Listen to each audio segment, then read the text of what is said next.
छलांग लगाने के लिए कभी कभी 2 कदम पीछे आना पड़ता है। इसका अर्थ ऐसा है की ज्यावेळेस तुम्हाला एखाद्या जर ह्याच्यामध्ये स्पर्धा परीक्षेत यश निर्माण करायचं असेल तर आपल्याला कोणता भाग जर येत नसेल तर आपण त्याला पाठीमागे वळून पाहिलं पाहिजे।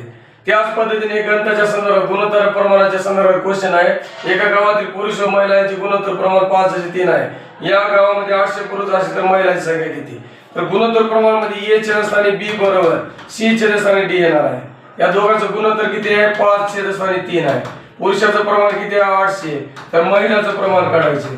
तर 800 आणि 3 चा काय होईल? गुणाकार होईल। 800 गुणाकार 3 च्या स्थानी किती आले? 5 आले।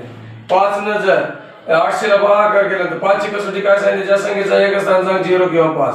5 1 5 उरले 3, 5 6 30, 160 आणि 3 चा गुणाकार 480 आले आहे।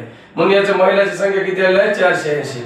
याच पद्धतीने आपल्याला अशा पद्धतीने गुणोत्तरच्या प्रमाणात उत्तर सांगता आले पाहिजे, तर ते तुम्हाला सांगण्याचा प्रयत्न करायचा आहे।